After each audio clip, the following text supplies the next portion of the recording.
Good afternoon, everyone. You're very welcome to today's event, Women in Alcohol. This is the first in ASCERT's 2021 seminar series.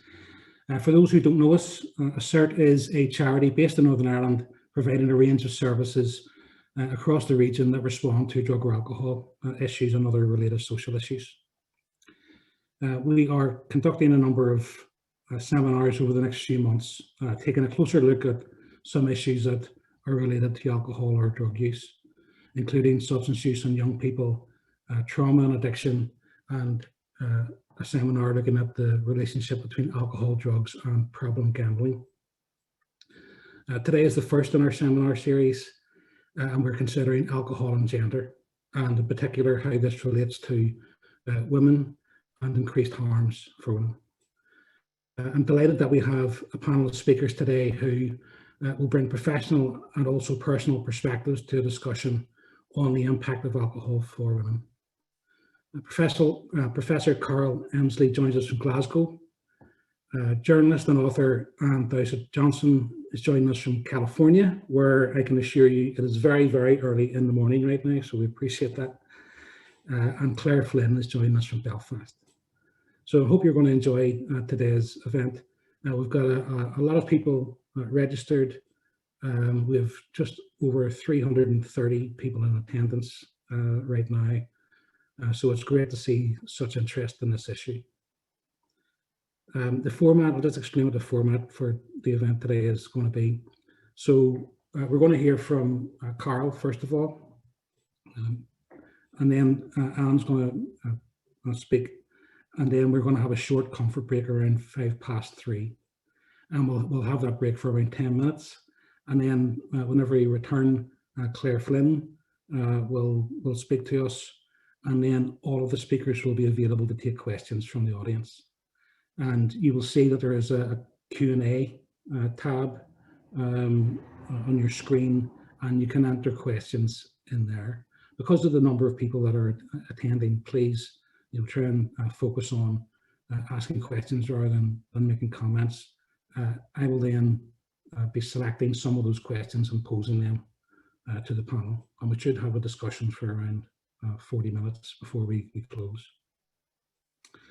So without further ado, I'd first of all like to introduce Professor Carl Emslie, who leads the Substance Use Research Group at Glasgow Caledonian University. She's also co-chair of the Scottish Alcohol Research Network, and her research focuses on alcohol and gender across the life course.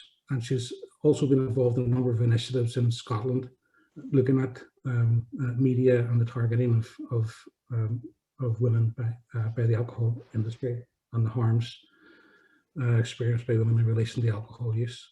So I'm sure she's going to tell us some more information about that in her presentation. So thank you, Carl. I'll just hand over to you.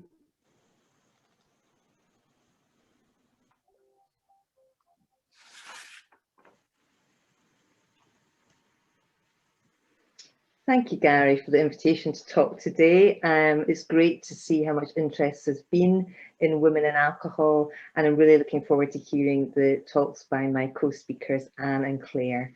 Can you see my slides okay, Gary? Does that look all right? Yes, I see it fine. Great, thank you. So what I wanted to do today is to set the scene a bit about women and alcohol and talk to you a bit about why identity matters when we talk about women and alcohol. So I'm going to set the scene by talking about men, women and alcohol, and then going to go on to talk about gender and identity in alcohol, and finish up by talking about alcohol marketing to show you why gender, alcohol and identity matter. Okay, so first of all, some background on men, women and alcohol. So I'm sure there will be plenty of people on this call who will have seen the recent figures that came out this week on alcohol-specific deaths in the UK between 2001 and 2019 for the 4 nations of the UK. And so these are deaths that are a direct consequence of drinking. Scotland is here on the top, Northern Ireland is the second colour here. So you'll see that Scotland's had the dubious distinction of having the highest alcohol-specific death rates in the UK for a long time. But if you follow the green line here for Northern Ireland, you can see that for the first time, Northern Ireland is on a par with Scottish rates. So these are the highest figures on record for Northern Ireland. And you can see it's really since about 2013 that there's been this really sustained rise in alcohol-related deaths. I think the other thing we should mention here, though of course we're focusing on gender on this in this seminar today, is that we see much higher rates of alcohol-specific deaths in more deprived areas as well. So this is also something to keep in mind. So this slide shows you alcohol-specific deaths by gender. So it's the same period of time, but this time it's number of deaths, and it's just Northern Ireland. And as you can see, and as expected, we've got the line here for all people, the red line for males, and the greeny line for females. So as we would expect in virtually every country in the world, we can see that the male rate is still higher than the female rate. However, over this time period, we've seen a 42% increase in deaths for men and a 66% increase in deaths for women. So a real cause for concern here. So really the overall context that I want people to be aware of is that while we're talking about women today, men still drink more than women and experience more alcohol-related harm. So we've got a higher proportion of women than men being known drinkers in Northern Ireland.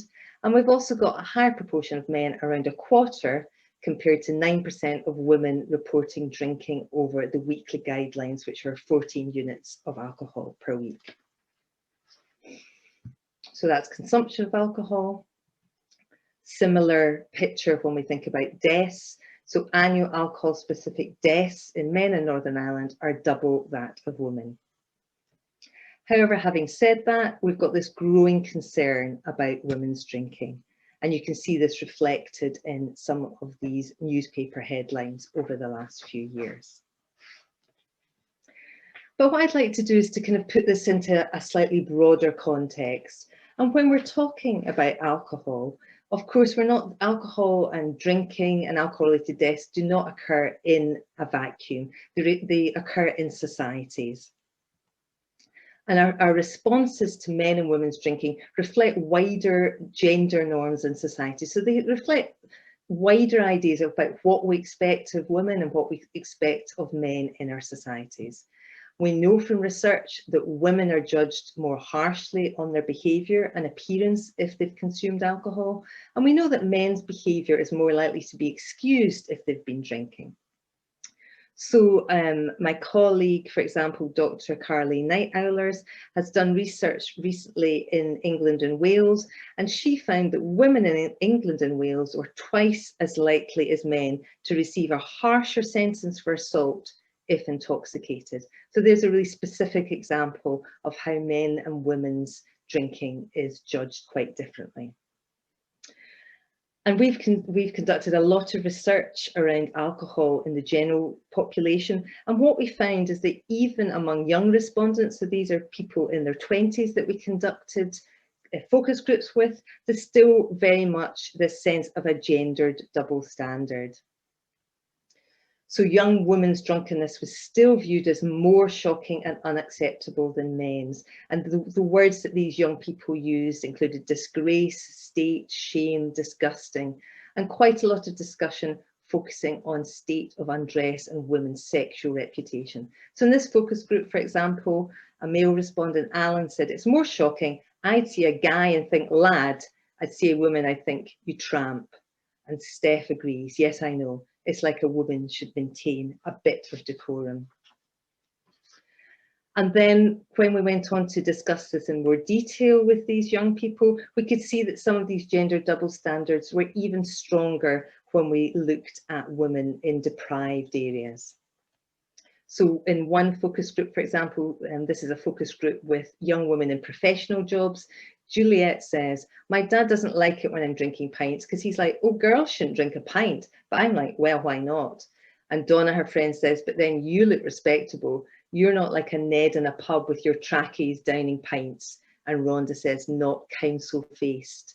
So this real sort of juxtaposition here being saying, well, it's okay for women in respectable areas, for respectable women to drink in this way. But if you drink in the same way and you live in social housing and you dress in a certain way, well, that's not acceptable. So double standards across gender, but also double standards across deprived and more affluent groups. Again, thinking a little bit more broadly about drinking, if we think about the pictures that we're often faced with, the photos that we see in the media and indeed in social media, we can see that men and women's alcohol consumption is still judged differently from these media images. And research that we've done at Glasgow Caledonian University with colleagues in Glasgow found that UK newspapers still tend to associate binge drinking, so that's heavy drinking on one occasion, with women, and present women's drinking as more problematic, despite the evidence that we know that men are more likely to binge drink than women. And of course, the problem with this is that it gives the impression that really the problem that we need to focus on is young women's drinking in public. And this really ignores the problem of older people drinking and problems around those drinking at home, which of course is a huge area of research and problem generally, and even more so during the pandemic when people are, of course, drinking at home. Okay, so I hope I've set the scene for you a little bit right there around women, men and alcohol. Now I'd like to talk to you a bit more about gender and identity. And what I'm going to suggest here really is to talk around the question, does what you drink reveal who you are? And to do this, I'd like to draw on some of the research we've done with women in their 30s and 40s in the west of Scotland. And before we did this research, there was really a huge amount of research on young people, a lot of research on students, but it was almost as if once people got into their 30s, their 40s, their 50s, drinking just didn't happen. And of course, we know from our own experience, either personal or professional, that this is not the case. So we felt it was really important to start interrogating this, to do interviews and focus groups with people in their 30s and their 40s. So I'd like to start off with an excerpt where I thought I was asking a very straightforward question to this group of women in their 30s and 40s, what do you like to drink?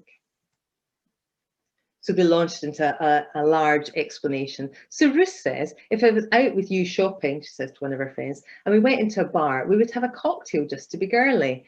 Erin says, it depends what you're wearing. If you're wearing your trainers, it's a beer. If you're wearing your high shoes, it might be a glass of wine. Lynn goes into more detail. If I was going to a party dressed up, I don't think I would go for a beer, like I wouldn't have a pint. I think I would have some kind of a smaller glass or a wine. And Erin says, I think a bottle of beer, though, that does look more girly than a pint. There's probably part of my brain that's still my dad saying, girls don't drink out of pint glasses, and just giving me a dirty look. I think if you're sitting with your jeans and a big pint, that's great. But if it's in a nice party dress, it does look a bit incongruous to me. So we can see just from this fairly small excerpt of an interview that what these women are drinking depends who they're with. It depends what they're wearing. It depends the context they're in. Is it a party situation? Is it not? What they're thinking about changes depending on the vessel that they're using. So is there alcohol in a bottle? Is there alcohol in a pint? So they're matching their drink and what they're drinking out of to their mood, to their companions, to the event, to the clothing. So there's a lot of detail, a lot of complexity going on just when you ask people, well, what is it you like to drink?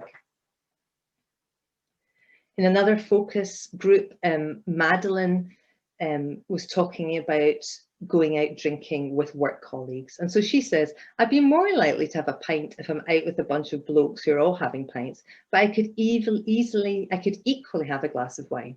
But I suppose there's maybe part of me that thinks I'm kind of playing the lad a little bit, not very convincingly in a girly kind of way. So here she's talking about what she's going to drink, whether it's a pint, whether it's a glass of wine, and she's explicitly linking this to her identity as a woman. Is she being a girly girl? Is she playing the lad? We also talked to women in the 30s and 40s who had young children. And here we see other kind of identities and other links with alcohol being made. So Anne really here refers to alcohol as a declaration of adulthood. So alcohol being seen as a reward in a busy life. She says, a bottle of wine on a Friday night and a nice meal is a big, big treat. Once the first glass goes down, just that nice sense of relaxation that comes with it, a declaration of adulthood once the children have got to bed. Just trying to have a kind of bit of an atmosphere with your husband. We're doing something together.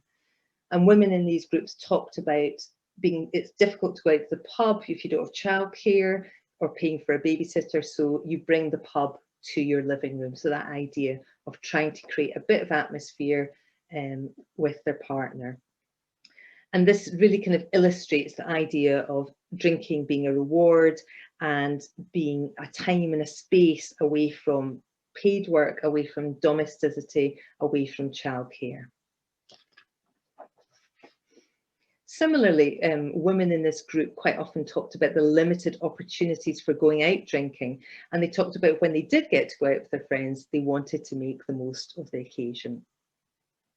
So some of them were talking about drinking to remember a more carefree time in their life before they had children, before they had the responsibilities of midlife. And Susan says, if I have a long vodka, I feel about 15 years younger. So this real idea of sort of being transported by what you're drinking, the sort of smell and the taste of what you're drinking, taking you back to an earlier time, a younger identity.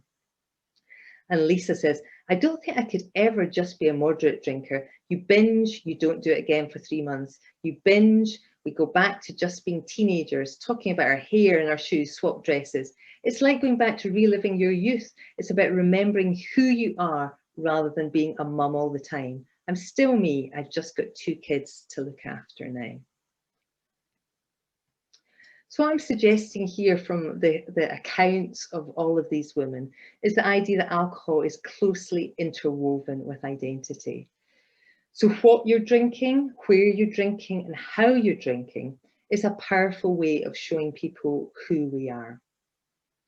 And from the extracts that I've shown you, we can see that women in early midlife discuss using drinks and clothing to highlight different aspects of their identity. So whether this was a girly girl or playing the lad, or to fit in with expectations, as we saw from the woman talking about kind of hearing her dad's voice in her head when she's drinking a pint. Is that ladylike or not? And we also saw how women use alcohol to assert their identities, to try and create some time and space away from paid work, from childcare, from domestic life, and move from mundane midlife to what they saw as civilized adulthood or carefree youth. So why should this, obviously I think this is fascinating. It's my work to look at how people use alcohol and view alcohol in everyday life, but why is this important?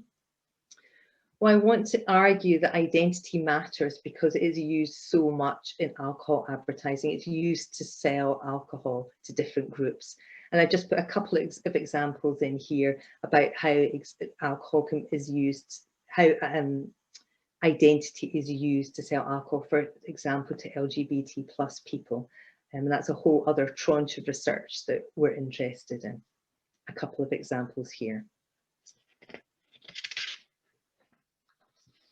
So what and how we drink is related to our identity, and advertisers make use of this. So we're talking about women today, but also, you know, we're talking about gender more broadly as well. And of course, alcohol is sold to men as well. And here's an extract from an advertising agency pitch to Smirnoff Black, a vodka brand. And they say, guys are inherently lazy. Guys want easy slices of masculinity. Guys want badges of masculinity that can be worn without the effort of earning them. So a real explicit linking here from this advertising agency of selling alcohol to men as this badge of masculinity. We can also see this, of course, with alcohol sponsorship in sport. If you think of all the different ways that alcohol branding is used, whether it's on players' kits, whether it's on advertising around the stadium, limited edition products being tied in with certain championships, social media activity, product endorsement from players, and competition marketing. The Six Nations rugby is on at the moment, and colleagues at Stirling University have shown that during the 2020 championship, an alcohol reference featured once every 15 seconds. So it must have been the 2019 championship, this is wrong. An alcohol reference featured once every 15 seconds in this particular match between Scotland and England, because you're seeing all the advertising on the pitch, on the clothing. And interestingly, Scottish women's football has refused to accept sponsorship deals with alcohol or gambling companies. And Vivian McLean, who's the chair of Scottish women's football, has says, quote, she feels this is incompatible with our role in promoting healthy lifestyles among girls and women. So it's interesting that this different approach is being used in women's football compared to men's football or to rugby. So we can see the drinks are marketed differently to men and women by the alcohol industry. And it's also clear that the alcohol industry is increasingly targeting women through gender-specific design, packaging, and advertising. The alcohol industry, of course, see women as a growth market, both in Northern Ireland and other parts of the UK, but also around the world, and particularly in places where women haven't traditionally drunk alcohol. They see this as a growth market. So if we think it's about some of the ways that alcohol marketing is targeted at women, I'm sure you'll all be familiar with a lot of this. We see how gender stereotypes are used. If you think of all the marketing around pink jeans, around pink drinks, if you think of sparkly packaging, if you think of the ways that slimness and health and wellness are used to promote certain products, and also the ways that advertising campaigns draw on women's friendship and also ideas of women's independence to try and sell alcohol to women. We also see increased use of social media interaction to involve women in creating and sharing brand content, and use of influencers on social media to sell alcohol. And increasingly, we see African countries, for example, being targeted through sponsorship of competitions such as Miss Africa, associating their products with sexual attractiveness, Western lifestyles and wealth, and even new products just aimed at women being developed specifically for countries in Africa. And we also see huge amounts of marketing around Valentine's Day, around Mother's Day, and around International Women's Day. So any way that alcohol brands can piggyback on existing occasions as a way to sell alcohol. So just a few examples here. So here's Pink Your Gin, illustrating the trends around pink gin. And you've got Baileys and Tia Maria here, seeking to celebrate glamorous women and women's friendships. We see Baileys in Nigeria running campaigns where they ask women to celebrate their relationship with their mothers by tweeting pictures of themselves and their mother enjoying Baileys. So a real kind of two-pronged approach, trying to target women in different generations here and tying it up with love between daughters and mothers. Another example of Baileys Nigeria marketing around Mother's Day here, with the hashtag Mother's Day and Don't Mind If I Baileys. And we really see, perhaps most ironically of all, alcohol companies using International Women's Day to sell more drinks to women. So in the past, alcohol marketing very much focused on sexualizing women to sell alcohol to men. Now we're in a position where alcohol brands are aligning themselves with fun, with sophistication, with empowerment and female friendship.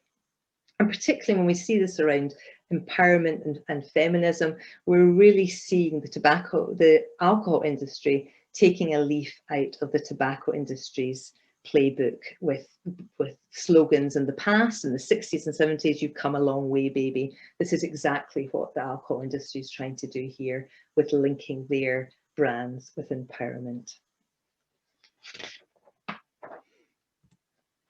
So this is just an example of marketing around International Women's Day at an airport display here. Johnny Walker brought out Jane Walker, particularly for International Women's Day, to show their support for women. And we also see marketing around Mother's Day here, and of course merchandising as well. If you think of cards, Christmas jumpers, many different sorts of merchandising that are aimed at women. And this has been described as the unpaid marketing wing of the alcohol industry. If you can go into any card shop when you're allowed to do that and see many of the cards that are aimed at women. And just a little bit, a few more examples here of the different sort of merchandising.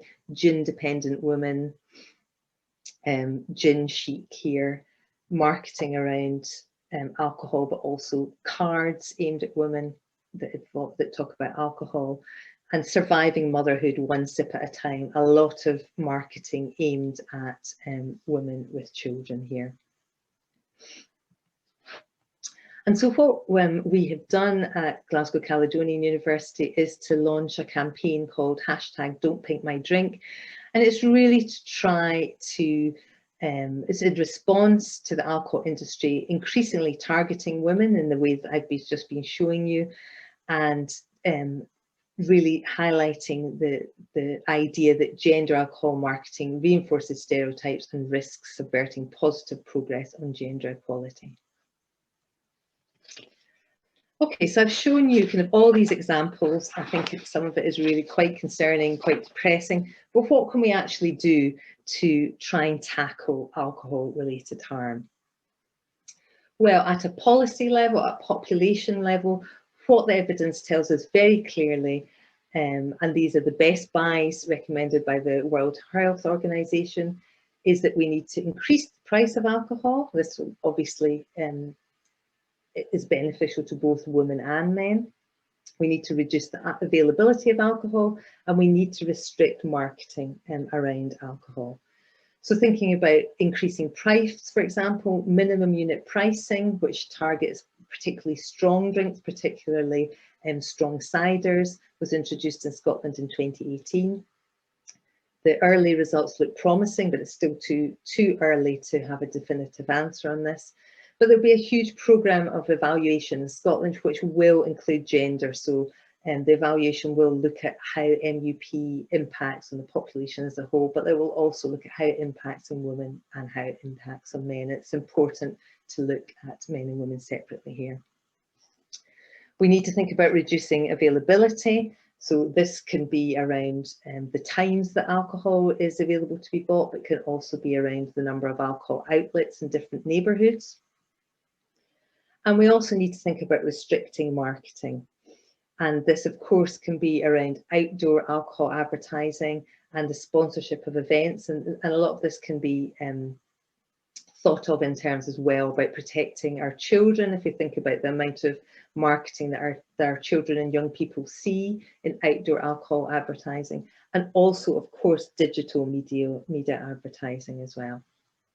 So we need to think about restricting the availability, marketing, and increasing the price at this high level. But at a more local level, we can, of course, have events like today where we're discussing some of these issues.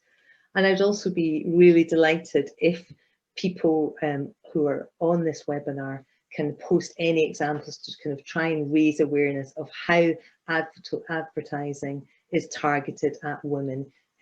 So if you can post any examples on Twitter using the hashtag #Don'tPinkMyDrink, I think again this kind of raises some awareness of some of these issues. So I'd just like to finish now. Thank you so much for people's attention, and I look forward to questions later. But just with this quote, one of alcohol's most beguiling qualities is how it allows us to be shapeshifters actors taking on complicated roles in the cinematic versions of our life. And of course, this is very much on what alcohol advertising takes advantage of to try and sell us and women alcohol. Thank you very much. Okay, thank you very much, Carl. That was a very interesting presentation. If people have questions, we're going to have the questions and answer session later, but feel free to put questions into the question and answer box now. And you also have an opportunity, if people like the questions, that we'll be able to see the most popular questions, and there'll be more chance that the panel will have an opportunity to respond to those later on. To move on, we'll move to our second speaker. Dowsett Johnston is a journalist and author. She's the best-selling author of Drink: The Intimate Relationship Between Women and Alcohol. An award-winning journalist, she has investigated the issue of women and alcohol for more than a decade, and has won most recognition for her work in helping to destigmatize addiction and mental illness. Anne's now a psychotherapist, specialising in women and substance use issues, and she divides her time between Toronto and California. She's joined us from California today, and you're very, very welcome, and I'm looking forward to hearing what you've got to say. So I'll just hand over to you.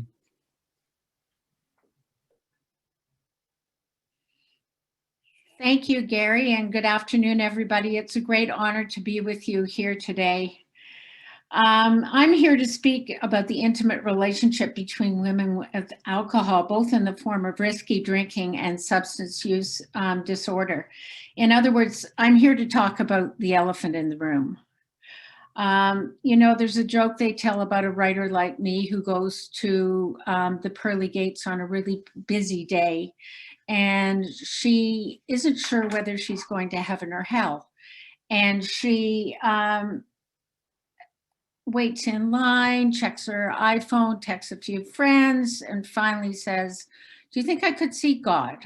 And the organizers say, "Yes, you could." And she says, "God, I'm not sure whether I'm going to heaven or hell, but do you think I could take a sneak peek at hell?" And the God says, "Yes, first door on your right." She wanders down to the first door on her right, and she sees a very disturbing scene. She sees a whole room full of writers chained to their desks and tapping away, clocks turning all around, and no one's getting published. She walks back to God and says, "God, do you think I could take a few minutes and take a sneak peek at heaven?" Says, "Yes, first door on your left." She wanders down the hall, opens the door, and sees her worst nightmare again. Writers chained to their desk, clocks whirring round and round. There, sweat pouring off their brow, she goes back to the front and says, "God, I don't see much difference between heaven and hell." And God says, "Oh, there's a big difference, my dear. In heaven, the writers get published."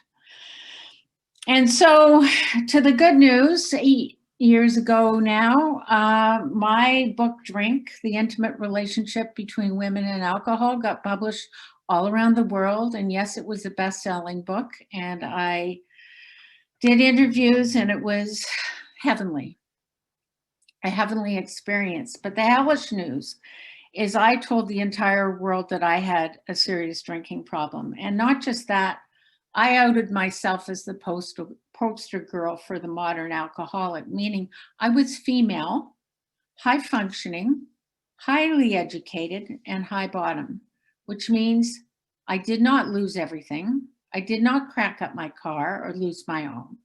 I didn't miss work. In fact, for much of my career, I won awards at work. But at the end, I was in deep personal trouble, terrible, intractable trouble. When I did the interviews for the book, I realized there was one question that everybody wanted to ask me, which is, why did I want to write a book about my drinking?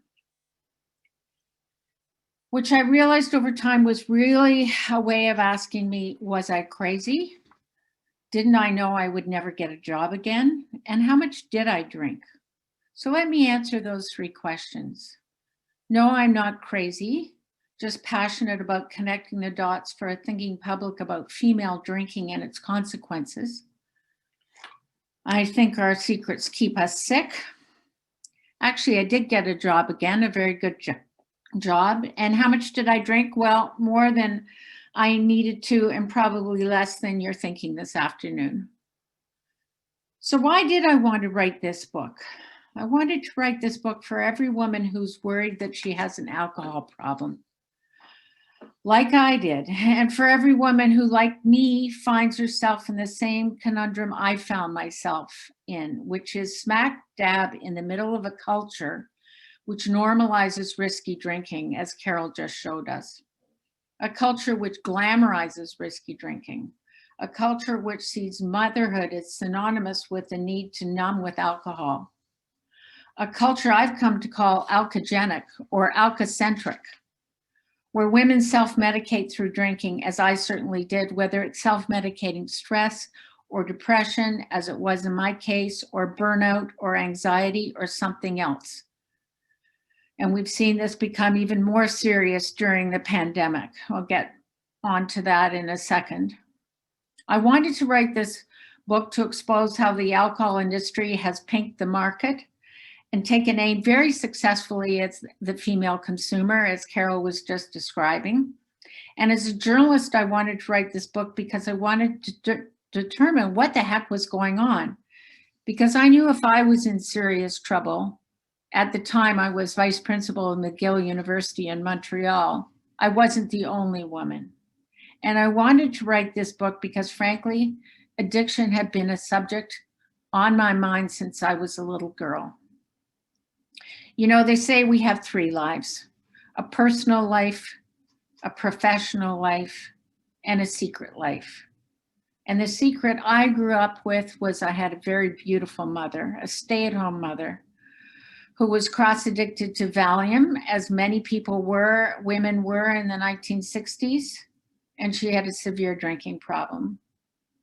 If I'm the poster girl for my era, and I think I am, she was the poster girl for hers.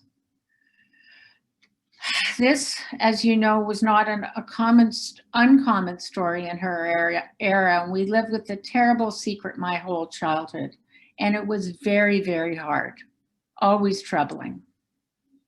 You know, too often, as Gary probably knows, we ask what's wrong with that person instead of what happened to that person. And what happened to my mother was deep, intractable depression. And what happened to me was the same thing. And because of my mother's Valium use, I didn't want to take pills. So instead I used alcohol. You know, the hardest thing about writing my book, Drink, wasn't the actual putting words on paper, but it was telling all those tough stories on myself. And this is what addiction looks like. I spent several sleepless nights arguing with my sister, talking about whether I should really expose myself in the latter stages of alcohol dependency. As you know, drinking problems are progressive and they're marked by denial. And so I told these stories, like the time I forgot to wake up on time or just didn't wake up when my boss was picking me up for a very important executive retreat.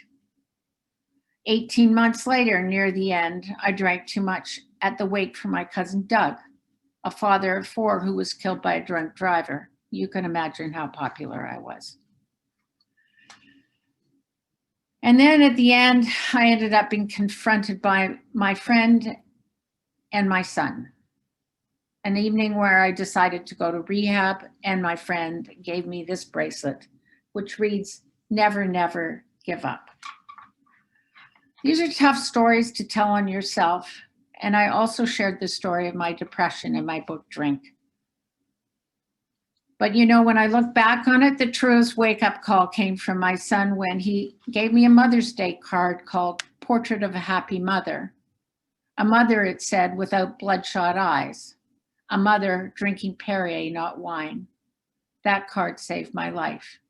I believe my son saved my life. Today, I'm proud to say that I'm in my 13th year of sobriety. When I was a young woman, my dream was to be a writer, a journalist. No one sets out to become an alcoholic. And it wasn't until the last 2 years of my drinking when I knew I had a serious problem. The truth is, long before I was an alcoholic, I was a workaholic. And I think this brings us to the larger truth of what's happening with women. Our conversation today is timely because according to a study conducted by the RAND Corporation last September, North Americans are drinking 14% more often in response to pandemic-related stress, especially women whose heavy drinking days increased by 41% in 2020. 41%. Let's face it, female drinking has become an epidemic, and so has the marketing. As Carol said, men still outdrink women, but we're seeing, for instance, in North America, more women in emergency rooms. And it's viewed as a joke. The truth is, as I said, we live in an alcoholic culture. Know your wines, you're seen as sophisticated, affluent, cultivated. Know your vodkas, you're hip. Know your coolers, you're young and female. We know the downsides of trans fats and tanning beds and the upsides of gluten-free, and we all know how to do a downward dog, but alcohol, we like to think about a glass of wine as being good for our health, like dark chocolate or vitamin D. It's surround sound messaging that alcohol is fun, and all the ads underscore this. You know the ones: the great party with the great friends, the romantic dinner with the perfect looking man. No one ever plays it forward to the scene where the mascara is running and the stomach is churning. In fact, in the country where I live, in Canada, a full 79% of Canadians 15 and over drink. We don't live in a culture that sees alcohol as a drug. And in fact, my drink of choice, which was wine, we tend to see as a food group. Something good for you. Try to buy a woman a birthday card that doesn't make reference to "it must be wine o'clock somewhere" or some similar message. The truth is, in having a problem with alcohol, I'm not alone. Since 2003, when we look at, again, my country, Canadian women aged 12 and over, there's been a huge, statistically significant upward trend in risky drinking. And the most alarming fact is the group with the steepest rise are those in their 20s and the early 30s, giving birth to 62% of Canadian babies. A year ago, a study out of Washington revealed that even though the percentage of people who drink alcohol has remained relatively unchanged, those who drink are more likely to be heavy drinkers and binge drinkers. So in other words, those who drink are drinking more enthusiastically. The trend, they concluded, was largely driven by women. In our culture, we tend to other those who have alcohol problems. We think of the homeless guy on the park bench with the brown paper bag or the rare drunk driver. But the truth is that's outmoded. As a culture, we tend to remain remarkably uneducated on the health risks of alcohol. As I've said before, we've done a great job on the marketing, but how many women know, for instance, that 15% of breast cancer cases are linked to alcohol consumption? Or that there's a connection between alcohol and 200 diseases and cancers? And although men and women are democratically equal, we tend to discount or remain unaware of the fact that hormonally and metabolically, women process alcohol much more poorly than men. And I'm not talking about body size. Telescoping is real. Women become addicted far faster than men with a smaller intake of alcohol. Both when men and women run the risk of developing cognitive deficits and hemorrhagic strokes, but women will develop these 4 times faster. Are we having a public conversation about this fact? I don't think so. We're in the middle of a huge feminist revolution. Women going toe-to-toe with men in the workplace, outpacing young men at university, and still we carry the lion's share of child rearing and home care. Women's economic empowerment is arguably the biggest social change of our time, an enormous revolution with huge ramifications. But according to Wharton economists Betsy Stevenson and Justin Wolfers, women are less happy than their counterparts were in the 1970s. The workday has increased, and this is before the pandemic. When I wrote my book, Drink, in 2013, I named 3 reasons why we're seeing a closing gender gap with risky drinking. Number 1, I believe alcohol has become the modern woman's steroid, enabling her to do the heavy lifting in a complex, difficult world, the world I just described. You know the picture. You finish a busy day at work. Maybe you're even homeschooling right now, on top of your job. You know you have to put a meal on the table. You know you face more work after the dishes are done, and maybe overseeing some homework in between and putting children to bed. You stand there at the chopping block, cutting vegetables, and the easiest thing in the world is pour a glass of wine. Immediately, you feel your shoulders come down from your earlobes. Maybe you have another glass of wine with dinner. When I got into trouble, it morphed into 3, and then 4, and then more. So that's number 1. It's the modern woman's steroid. Number 2, alcohol is how we self-medicate. In my case, depression, stress, anxiety, and more. It's faster than speaking to your doctor. It's easier than doing an online yoga class. It works, and then it certainly doesn't. Believe me, it does not. Number 3 is what Carol spoke about, which is marketing. Alcohol is glamorized in our culture, especially for the female market. In recent years, we've witnessed the enormous pinking with skinny girl cocktails, mummy juice, girls' night out, wine, berry-flavored vodka. These aren't manly drinks. They're not aimed at men. And the history is interesting. In the mid-1990s, the spirits industry said, all the Johnny Walker drinkers are dying. What should we do? Oh, there was a whole gender underperforming. So they invented the Alka-Pop, what I call chick beer, starter drinks, cocktails with training wheels, aimed at teenage girls. It was a huge success. Overdrinking has become a popular joke. So these are the reasons I drink. It was my steroid. It's how I medicated my stress and my anxiety and my depression. I used it to go to sleep, to stay awake, to catch up at a party, to relax, to reward, and to celebrate. And for a long time, I believed the marketing that it was glamorous. Not at the end, but perhaps right up to it.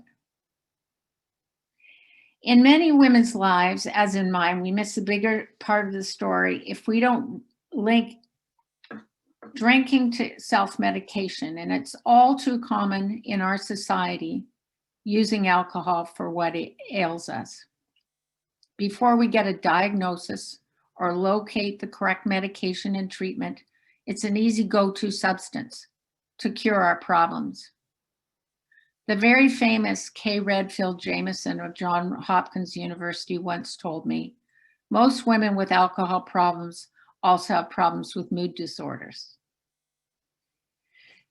In fact, when I spoke to a senior vice president at Caron, the prominent treatment center in the United States, she said that the majority of female clients with severe alcohol abuse in her facility had other complications. 80% had co-occurring disorders. They don't share with their primary physician that you're using alcohol to self-soothe. Women have a tendency to want to project an image of holding it together, but they will know internally long before others that they have a problem. Eventually, they will be outed, a DUI, showing up late for work too often, other issues. So much of this comes down to stigma and our fear of talking of these issues. When I wrote my book, Drink, I asked each woman who I featured in the book if they'd rather be known as an alcoholic or depressive. Not one said alcoholic. But it's not solely about addiction. Addiction's the far end of the spectrum. This is about the impact of alcohol right across our society. Lots of harms come from those who are not addicted. Periodic, episodic binge drinking leads to chronic problems in our society. And the problem with alcohol is we don't acknowledge it as a drug. And as such, we haven't paid enough attention to it. We need to have a robust discussion about this issue. How's it playing out in the community and homes? The whole issue of women and alcohol. In terms of suicide, in terms of kids being neglected or abused, in terms of teenage girls in emergency rooms, which is a crisis point in North America. Are we having an adult discussion? I don't think so. In the end, it's about changing social norms, getting those communities already aware of the damage to work together.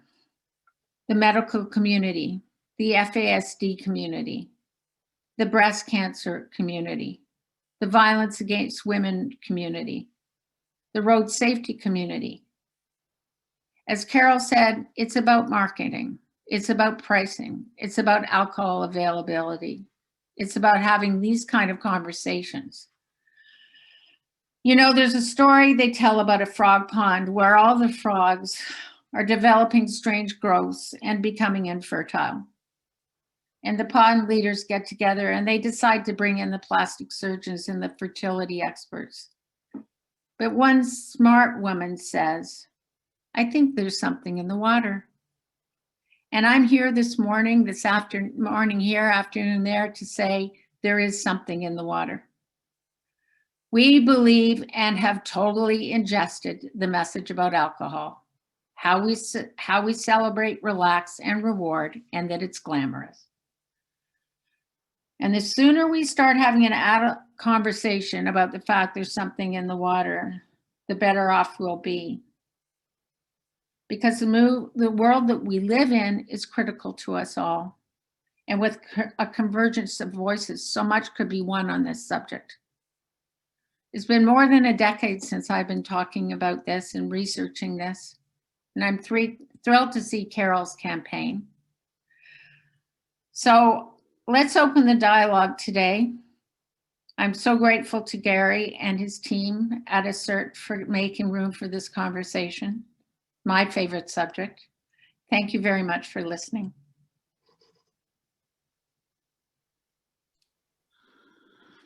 Thank you very much, Anne. I would recommend the book. Very insightful and honest.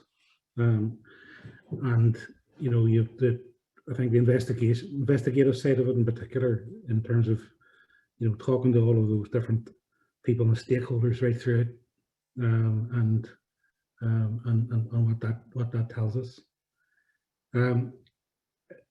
Everyone can continue to ask questions in the chat, the question answer box.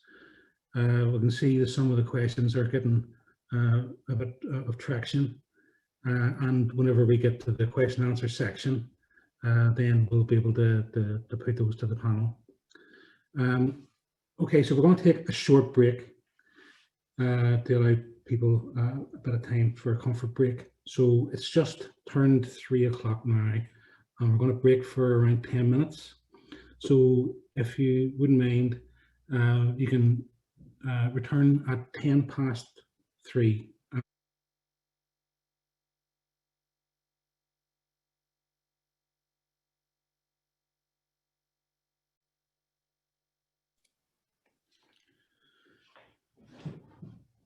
Okay, welcome back, everyone. Our next speaker is Clare Flynn. Clare has worked for a number of years in roles in Northern Ireland in relation to the emotional well-being, suicide prevention and health promotion. She's also for the last 10 years been a trustee of ASCERT. She sits on our board of directors. Clare has a lived experience of alcohol problems, and I'm delighted that she's agreed to share some of those thoughts with us today. So I'll hand over now to Clare. Thank you. Thanks, Gary. Okay, I'm going to try and share my slides here. So let me see. Hopefully you can now see my presentation with the title, So Last Century. Yeah? Great. Okay. I really struggled to think of what title I should put on these slides. When you're doing a presentation for work, it's very different to when you're speaking about your own personal experience. But I chose this title because as I was putting together the content for my presentation, I was thinking about the changes in attitudes around alcohol and also attitudes towards sobriety over the past few decades, and thinking of it in terms of my own experience as a woman. So that's what I'm going to be looking at today. I'll be talking about my own lived experience, as Gary said, both as somebody who grew up like Anne in a home with alcohol being a problem for one of my parents, and also my own experience then developing an issue with drinking myself. About 10 years ago, things kind of came to a head and I went to rehab. So I'm just over 10 years sober now, and I have had a couple of experiences where I've talked about my lived experience at conferences before. Now, it hasn't been over Zoom, it's been face to face. And actually today, I'm really glad that we're doing this over Zoom, because my previous experiences were quite strange. I arrived at the conference really excited about telling my story of recovery, thinking, you know, this is a really positive message. And then when I got up on stage, the person who was kind of the MC that was interviewing me introduced me with this really sad, very concerned looking face, because their perception was that this was a sad story, or that people should feel sorry for me because I'd had to quit drinking. Whereas I was thinking, this is a positive story of recovery. And inevitably they wanted to discuss, you know, how bad things got with my alcohol use. Whereas, you know, I was there very much thinking this is a story of hope. So today I am so glad we're on Zoom and I get to dictate exactly where the conversation goes and where the content goes. I'm going to be talking about my lived experience in the context of popular culture and media and how that might have influenced me. And I'm going to be thinking about attitudes towards seeking help and how those might have changed over the past few decades as well. And thinking about treatment and support options, particularly in the context of women, and again, how those may have changed over the past few decades. And I want to start my story in the 20th century. I want to start back in 1988. And I chose there to start because this is the first time I remember having strong feelings about alcohol. I was a kid living with my mum and dad in Germany. My dad was a soldier, that's what had taken us there. And I have really vivid memories of being in my bedroom and feeling like I just wished more than anything in the world that alcohol didn't exist. Because I knew that the problems at home when my dad would drink and things would become frightening and unpredictable, I knew that that was caused by his drinking, that the change in his behaviour was caused by alcohol. And I really hated alcohol in 1988. But literally just a few years later, things had changed quite dramatically, because by the mid-1990s, I'm a teenager and I have very much bought into, you know, the idea that we've already talked about today, that alcohol is empowering, and as a teenager that it would make me cool and grown up. And, you know, my favourite bands there like Oasis were singing about cigarettes and alcohol, and on my bedroom walls alongside posters of them, I would also have ripped out magazine adverts for Gordon's Gin, because that was the drink that I thought made me cool and grown up, and stuck these on the walls as posters. So I had gone from hating alcohol to, within just a few years, totally buying into this idea that it was really a necessary part of growing up and of being an adult. And I guess whenever I talked to my mum about this, I was saying, you know, that's probably typical of teenagers though, isn't it? And when we started to think about it, she said, well, you know, your granny wouldn't have drunk alcohol as a teenager. So earlier in the 20th century, it wouldn't have been acceptable for a teenage girl to use alcohol. And even for my mum in the 60s, she might have had more access to alcohol, but it wasn't really socially acceptable for her as a young woman to be seen drunk in public. Whereas by the mid-1990s, for me and my friends, the girls are drinking just as much as the boys. We're drinking every weekend, and being seen drunk wasn't really a taboo. And I suppose one of the other things that I reflected on was how, as a young woman, as a teenager, the females that I sort of looked up to as my role models all drank alcohol, and they were all seen as, you know, being edgy and modern and confident women because of their alcohol use. So this idea that alcohol empowers women, I guess, that we've already talked about. Now, even early on, when I started drinking as a teenager, I kind of knew that it wasn't going to end well. I knew from early on that the way that I drank was different to the way other people drank. It was more excessive. I never wanted to stop. And sometimes, you know, a bit like what happened at home with my dad's drinking, it would lead to bad things happening. There would be consequences of my drinking. So even as a teenager, I was concerned that my drinking was a problem. But the idea of quitting was completely unthinkable. I mean, not only did all my role models like these women drink, all my friends drank, and I can't actually think of any adults that were in my life as a young woman who didn't drink.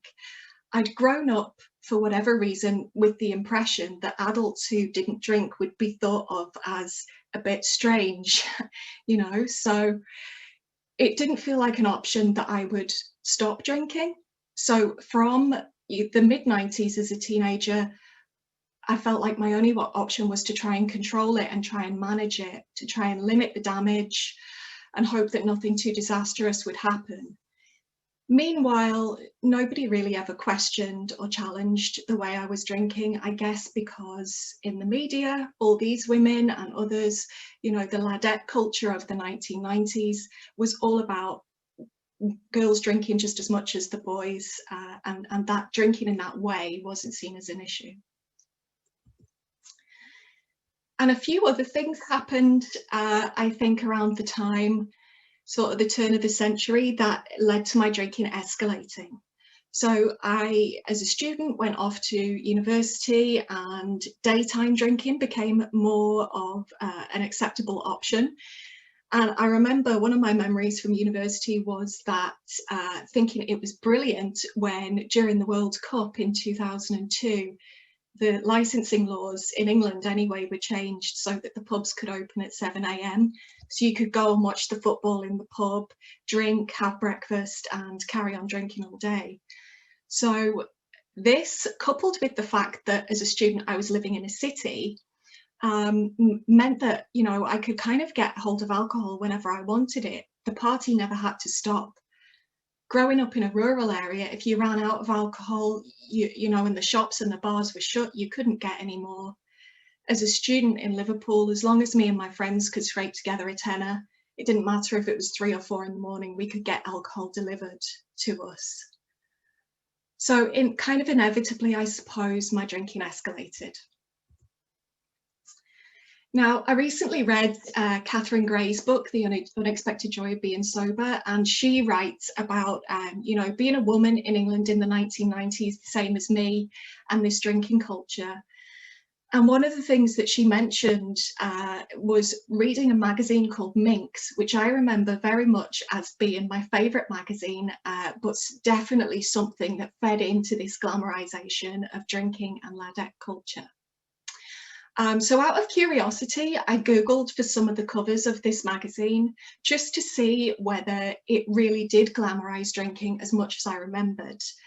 And like the first cover that I saw, it doesn't really look that dated. It's about men and makeup. email is the new gossip. The headline on it is maybe the only thing that makes it look slightly dated. But when I looked at more covers, yeah, there was clearly a lot about alcohol on the front cover and in various stories. And, you know, that promotion of alcohol and of binge drinking, I think I kind of suspected that magazines today would be different. But when I actually looked, I was really surprised at the change. So from these covers in the 1990s, these are covers of UK magazines aimed at young women from the past few weeks. And not only is the glamorization of drinking alcohol missing, but it's actually replaced by headlines here like the rise of club sober, you know, headlines and stories about cutting down or even cutting out alcohol altogether. And I was surprised. I looked at like a good few magazines and they all had similar stories. Now I know it was January, so dry January, new year, new you, but yeah, Closer, Grazia, Cosmopolitan, Marie Claire were all running similar stories. And the content of the articles was interesting as well. Most of them had clear, accurate information about units. So what is a unit? How many units are in different drinks? And they also gave, you know, the guidance around units per week. Most of them also mentioned, you know, some of the major health implications of alcohol use around increased risk of stroke and heart disease, cancer. Most of them tended to mention as well things like the impact on sleep and your immune system.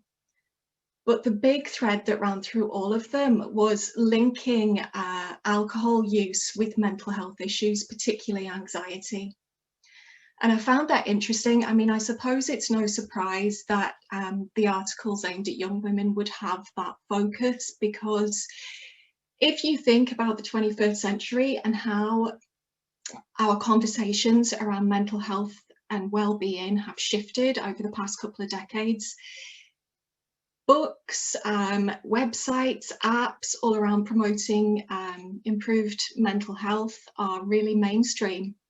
And it, you know, it made me reflect. Last time I got together with my girlfriends before COVID, we were having a conversation about kind of, have you tried meditation, or what self-help books have you read? And it seemed quite natural for us to have that conversation as a group of women.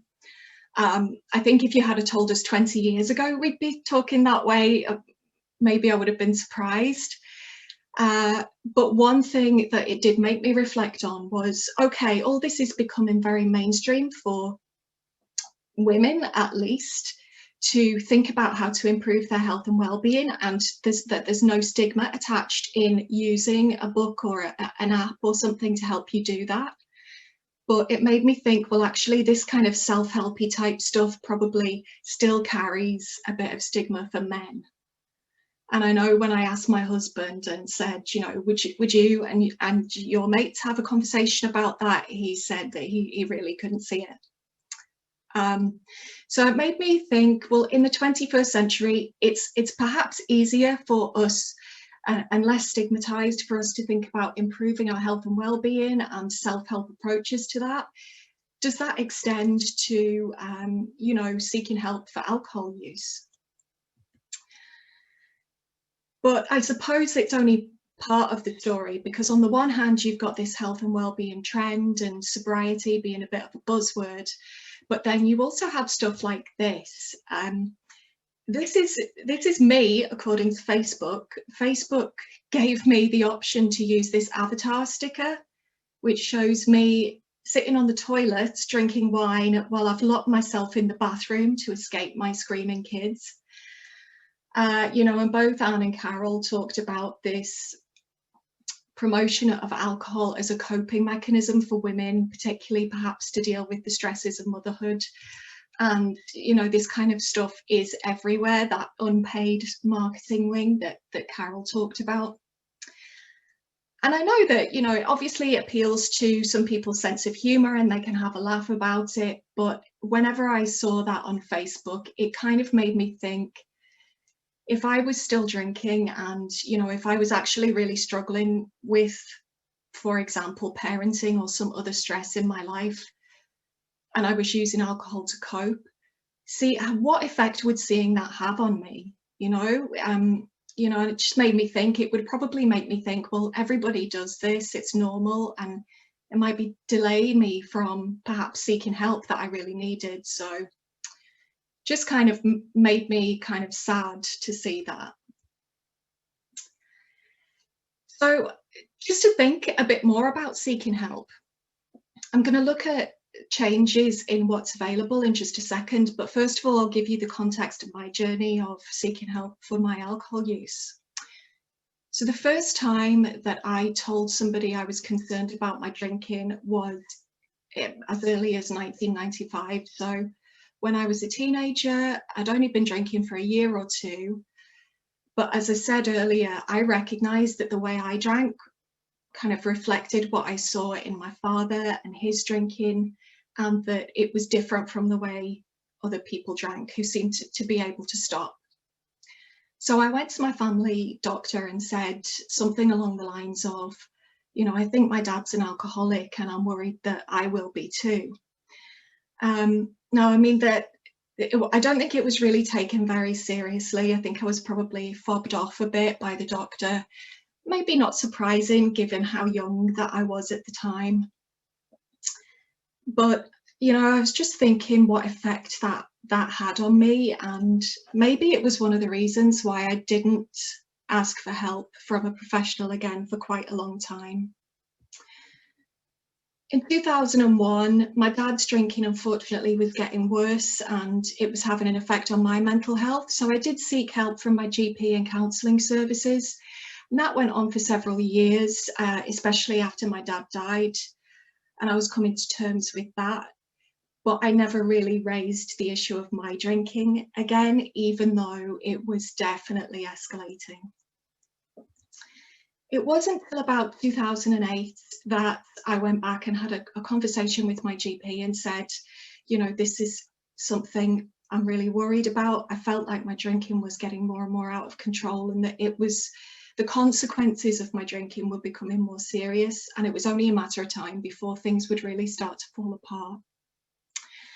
So I was referred to a service that helped me try and monitor and reduce my alcohol intake.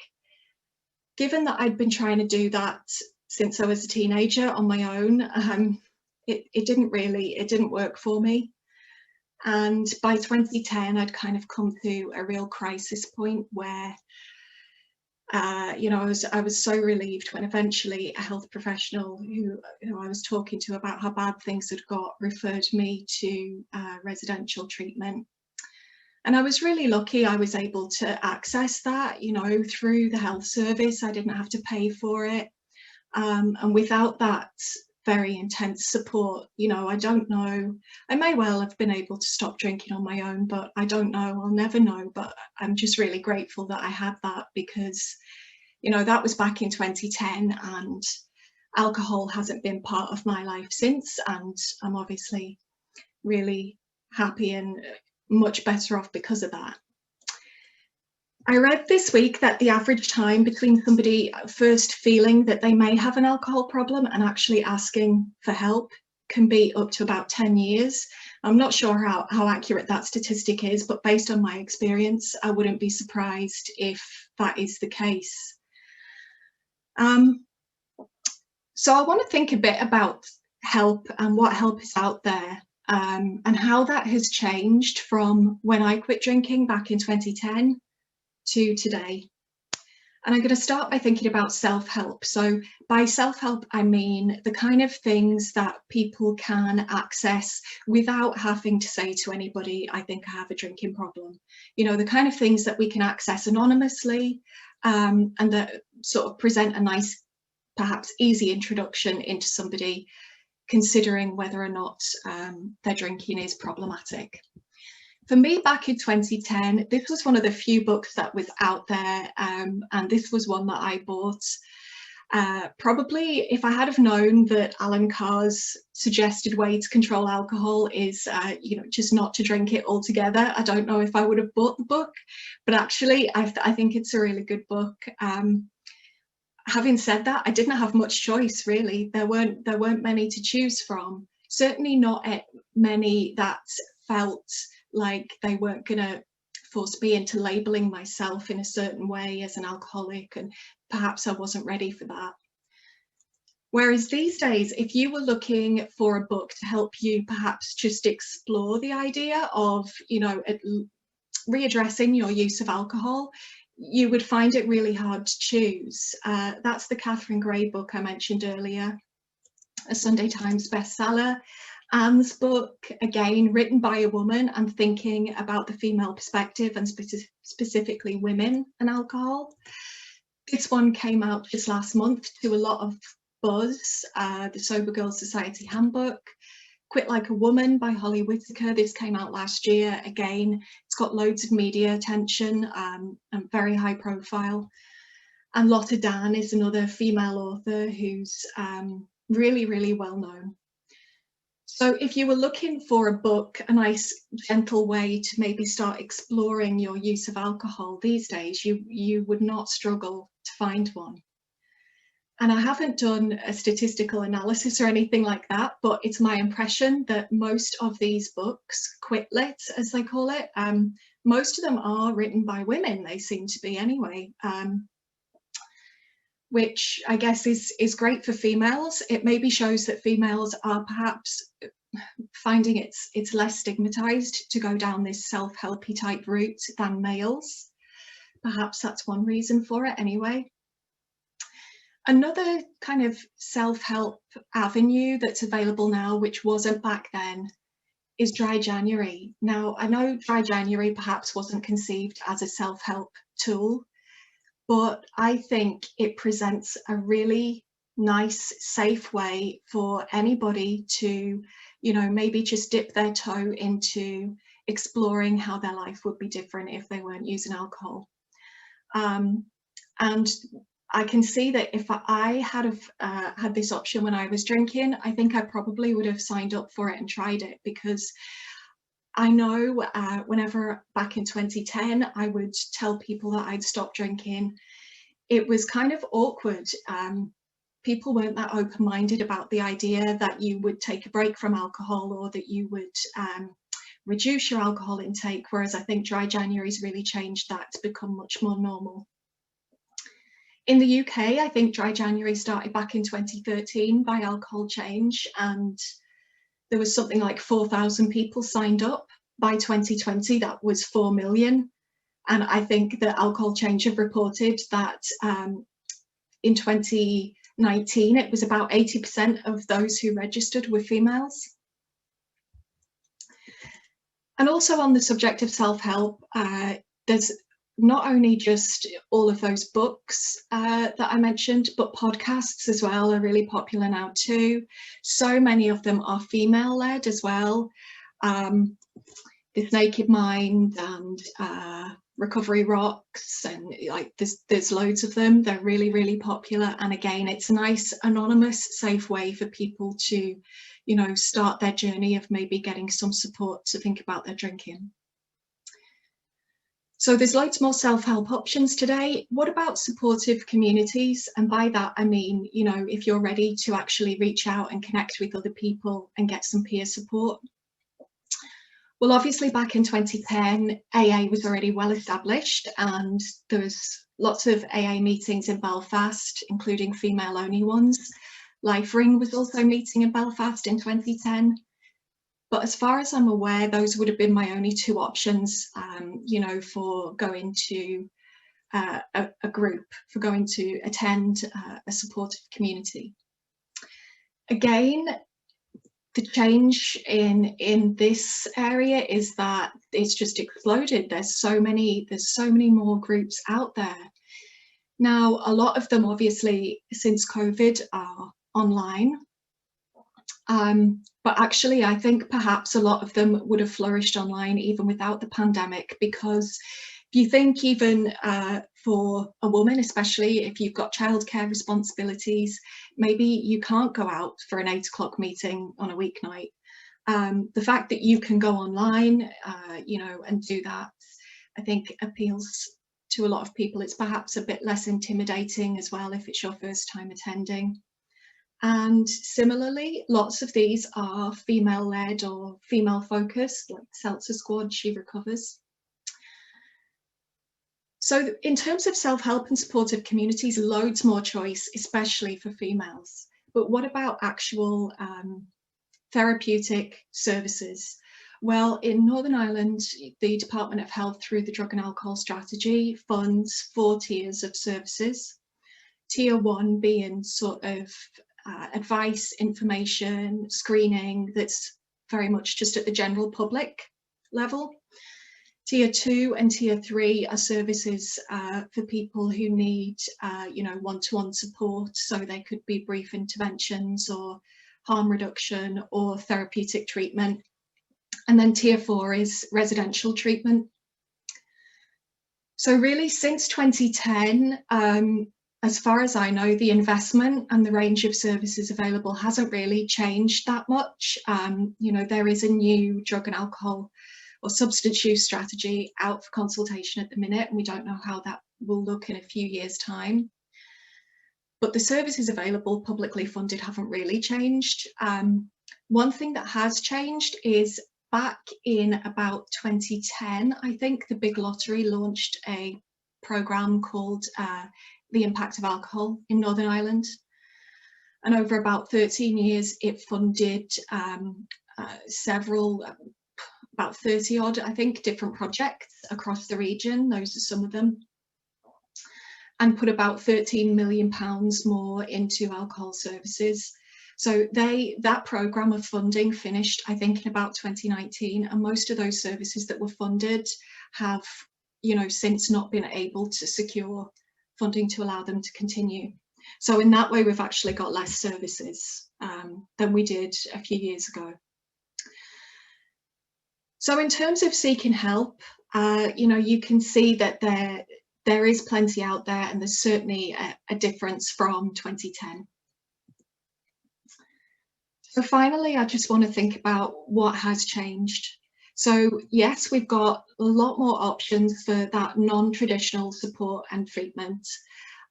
So if people are beginning to feel that they want to address their alcohol use, I think that there's probably a lot more options that feel safer and less intimidating than perhaps the traditional, you know, having to go to speak to your GP or walking into an AA meeting. And I think that there is definitely reduced stigma. And part of that is, I think, bound up in this whole reduced stigma about thinking about mental health and wellness in general. And I think that, you know, we've seen that a lot, in not just in terms of people's attitudes, but on the shelves as well. You know, I talked about my bedroom walls having posters of Gordon's gin adverts up on them as a teenager. The images in those adverts were really similar actually to what Gordon's are using in their new advert for Gordon Zero alcohol-free gin. You know, the rise in non-alcoholic and low alcohol drinks is just incredible. And I think that actually talking about having had an issue with alcohol is definitely becoming slightly less stigmatized. I mean, it certainly still leads to some awkward silences if I raise it at times, but that's definitely changing. And that's partly, I suppose, because of the high profile people who were talking about leaving alcohol behind. You know, if you remember my slide of my role models from the 1990s, several of them are now open about the fact that they are sober and, you know, they stopped drinking alcohol because it was having a really negative impact on them. Kate Moss, Davina Taylor, Zoe Ball, one of the actresses from Sex and the City, they've all spoken openly about sobriety. So, you know, I think as females with those very female dominated, you know, books and podcasts as well, there's certainly the opportunity to feel a little bit more comfortable about having these conversations. And what might the impact of those changes be? Well, I mean, I hope that people will feel able to seek help earlier.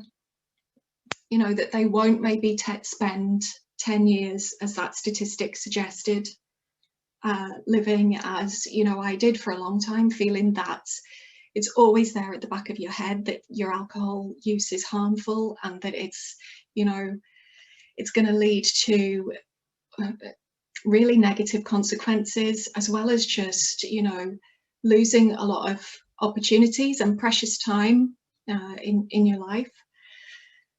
And I think nobody can really say for sure what makes one person's recovery stick, whereas somebody else might struggle for years and years.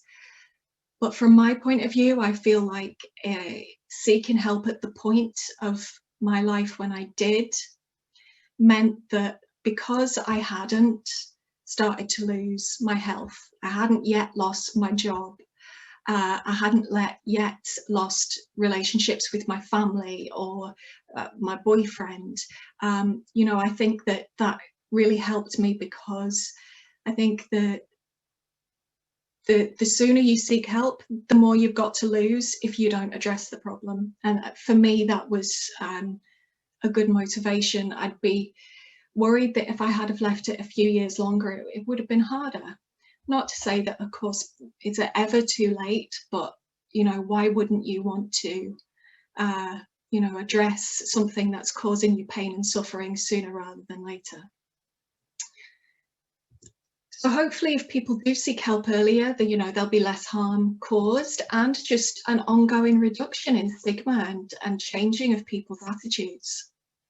You know, I hope that in a few years' time, if I'm doing the lived experience segment at a conference and I get up on stage, I hope that there'll be a bit more of an expectation from the person that's interviewing me that this is a positive conversation. The fact that I had an issue with alcohol and that I no longer drink alcohol anymore doesn't mean that you have to feel sorry for me. You know, it's not that I am missing out. That's not how it feels to me. So hopefully those attitudes will change. And I suppose that's one of the reasons why I was thinking in the title of the presentation about the last century. For me as a young woman, the idea of being an adult that didn't drink alcohol was completely unthinkable. You know, I would have been so worried that people would think that I was odd, or even the idea of speaking out about having an issue with alcohol just felt so stigmatized that it didn't feel like something I'd ever be able to do. Whereas now, it feels very different. And I just want to leave you with some quotes from some of those female writers that I talked about earlier. This one by Holly Whitaker, I think, really sums up how I feel personally about my journey and about, you know, the fact that I no longer drink alcohol. It's not a sad consequence, it's a proud choice. My life's much better without it, so you don't have to feel bad for me, you don't have to feel awkward about it. And hopefully, you know, these very high profile women talking this way about alcohol and about sobriety will, I guess, balance out some of those negative influences that we looked at today about the way women are being quite aggressively marketed to. Thanks very much. Thank you, Claire. It's good to see that we're finishing the presentations on a very hopeful and positive note. As we're looking at move into the panel discussion, we're getting quite a lot of questions, a lot of comments, a lot of support for issues that have been raised through and what's been shared through the event so far. And people are starting to vote for some of the kind of the questions. So we've got a lot of questions. We're not going to get to them all, obviously, but we'll do our best to try and get through some kind of the main issues which are being raised. The first one, I'm just going to throw this out to the panel just to respond. So just jump in. Is understandably about, you know, the situation that we're in now in terms of the pandemic. And whether this is from an anonymous attendee, but a lot of people kind of supported it. How do you think the pandemic has impacted alcohol use? Of course, with more people at home and feeling the pressures of the world at the moment, how has alcohol demand increased? And how can we destigmatize this? And I think that, it's clear that while a lot of people are spending a lot more time out in nature and doing things to try and improve their mental health and be in touch with their environment during this time, I don't think that necessarily at the same time what we're seeing is a lot of people are also drinking more. And Claire referred to Dry January as an example of initiatives that have been successful in engaging people. But I think that actually this year initiatives like that have been less successful because of the stress and strains that people are going through, and maybe cutting down on their alcohol consumption is less attractive in this environment. So I'd be interested in hearing what the panel's thoughts are on that, in particular in that strategy across all different areas and all regions is having a greater focus on recovery.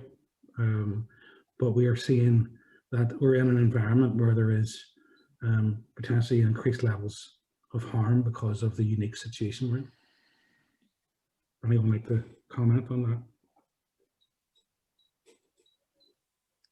I think alcohol is such a decompression tool, and I am deeply worried about families, having grown up in a family, not just with my mother, but with my father, who died of Korsakoff's, which is severe alcoholism. I'm worried about families. I'm worried about stress, and I'm worried about what happens to children in homes where there's severe alcohol use. So I think we're in a pandemic epidemic crisis.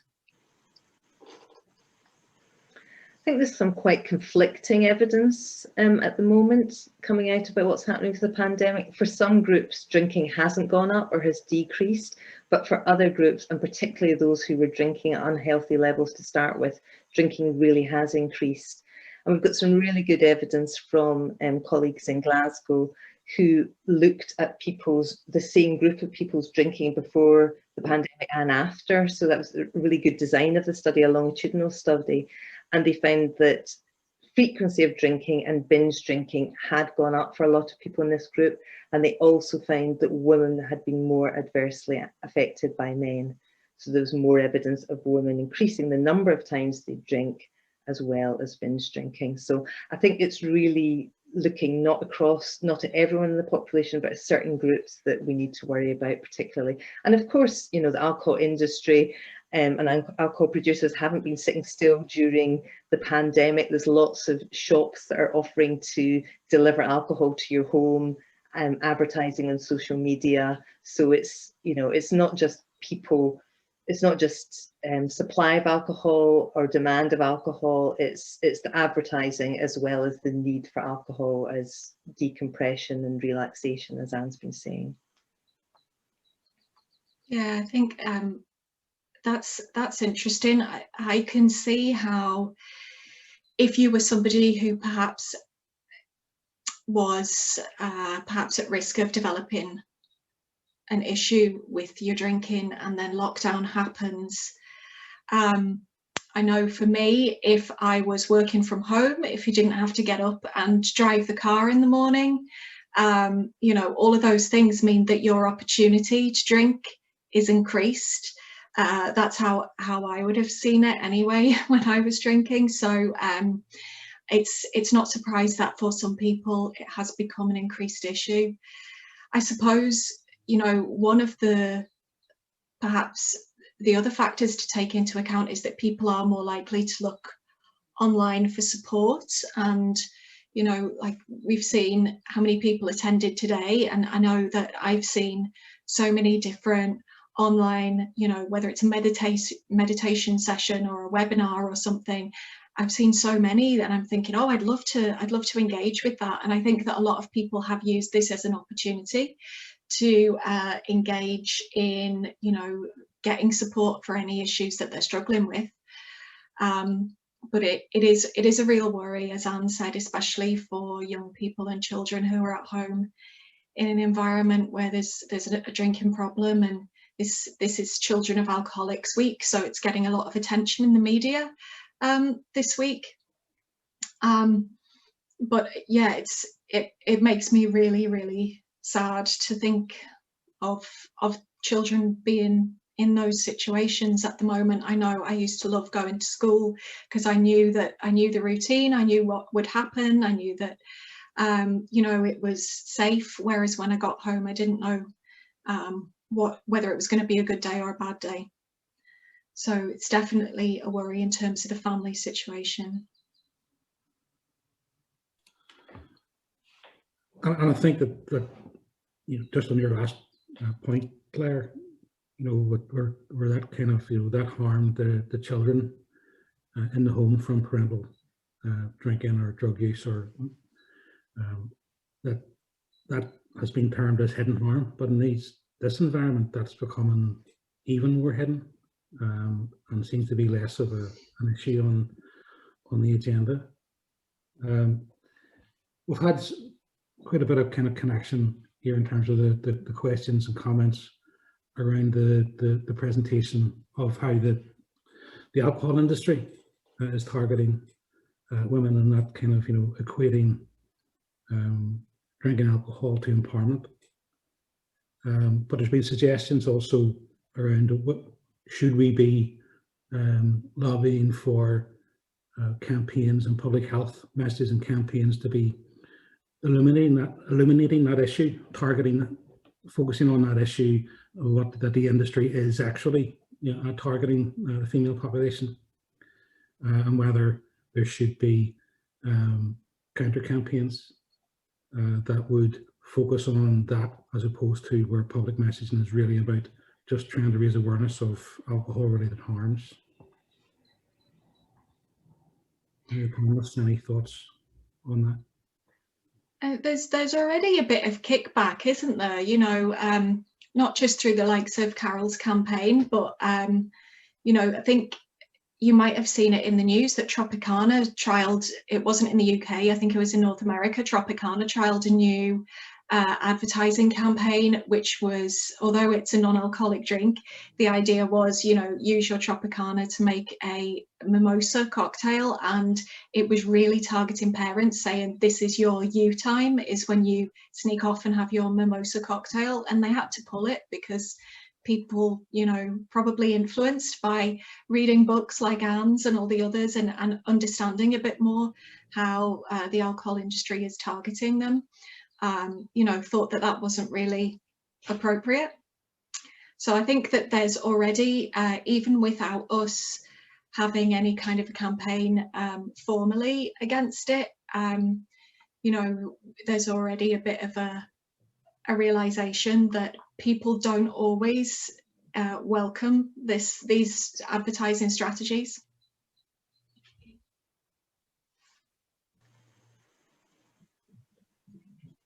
Any other panelists like to respond to that?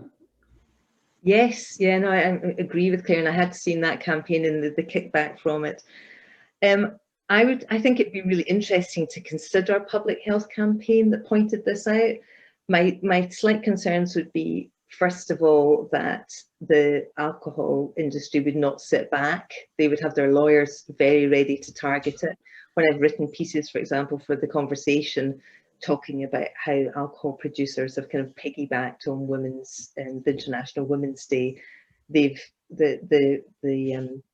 journalists who run The Conversation have gone to Diageo and asked them if they want to give a right of reply. So I think there's some concerns there, not that should put us off.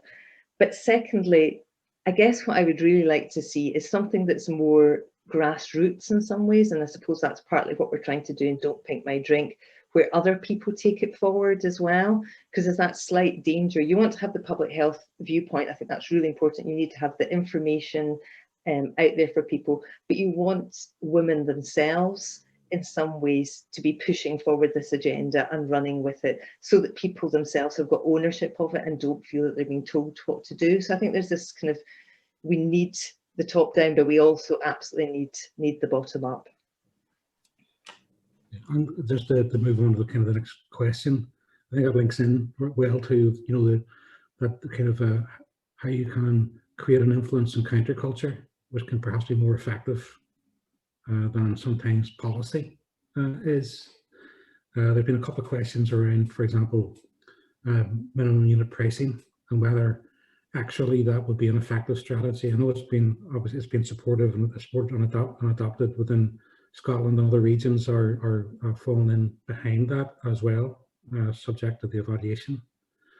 And in Northern Ireland, it's been indicated in the most recent substance use strategy, which is just closed for public consultation, that minimum unit pricing would be one of the strategies employed. But it also has, government seems to be taking a very 20th century approach to a 21st century problem in terms of other actions, like looking at watersheds around alcohol advertising, but actually so much of the work of the industry in terms of marketing is not on television, it's through other kind of media and so, you know, partnerships and associations on social media. So, you know,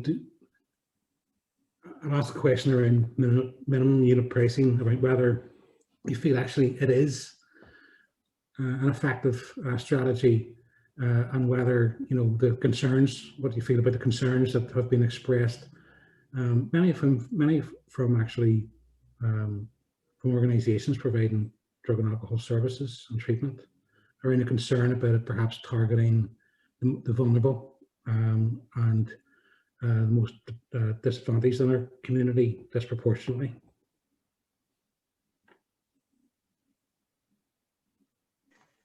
Thanks for that, Gary, and thanks for people who've raised this. I think it's important to start by saying that the evidence for raising alcohol prices is really strong around the world. It's absolutely recommended by the World Health Organization. Canada have been pushing forward with this. Australia have been pushing forward for this. So the evidence is really good.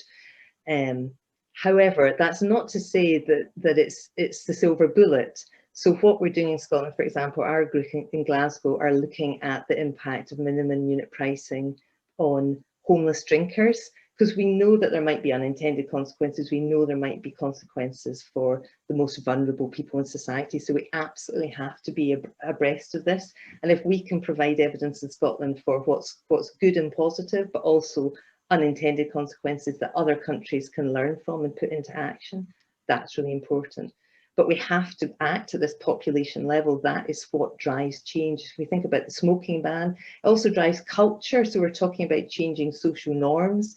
If you have a culture where you open up this conversation about alcohol, which I think has happened in Scotland to some extent, and alcohol-related harm, we've been talking about harm to others, then it does allow people to have that discussion, which can be sort of pitted against the, oh, alcohol's glamorous, alcohol's positive. That people being able to talk about the harms of alcohol and being able to talk about how they would like their country to look. And what minimum unit pricing is aiming to do is to shift everyone down a little bit. If you do that at the population level and everyone moves their drinking down, that's actually what has a huge impact. So you need that population approach, but you also, of course, need to be concerned about those who are most vulnerable, and that you're properly funding services. But I think the evidence about price and availability in marketing is really strong.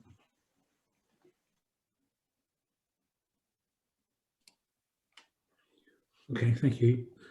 We have some questions which are, I suppose, if we group them together, it's around whether, you know, whether services and approaches need to be gender responsive, and what perhaps does that mean? We know that there is less females in treatment services. There is a gap there. You know, is there a need to have a different approach in order to be more successful in engaging women? Absolutely. We know that women flourish in female-only environments. We know that it's tougher for them to get to rehab and services because of childcare often, and there are pioneering efforts in Canada where children have been welcomed. We know that Betty Ford in the US had a very strong children's program, but some of the, in fact, I worked at an organization in Canada last year called Jean Tweed, which works with women who have lost their children to foster care and children's aid. So there's some really fabulous pioneering organizations throughout the world who have connected the dots around the complexity of treating women and the complexity of motherhood and the complexity of making room for those lives. And it's interesting, Gary, that I'm kind of wondering, are women more likely to seek help, perhaps not through their GP or through services? I mean, I do know quite a few women that have successfully addressed, you know, quite serious harmful drinking on their own without ever having seen a professional service, you know, but with support of groups and that type of thing. And I wonder if, you know, I talked about that openness to self-help type approaches and groups and stuff within women, that it maybe feels less stigmatized than it does for men. I wonder if women are seeking help, but maybe just not through those traditional services. From my point of view, I used all of those services I talked about from tier 1 through to tier 4, and I was in rehab with men and women, and went to groups with men and women. And for me, to be honest, it never really crossed my mind that I would prefer to be in a female only setting, but obviously that's only my perspective. And you know, it obviously is appealing to lots and lots of women. And perhaps that's why so many of those online support communities I talked about are female focused. But I suppose one thing that I'm very conscious of is, as a woman, perhaps there is more stigma attached with speaking out. So Carol talked about how women tend to be judged more harshly for their drinking.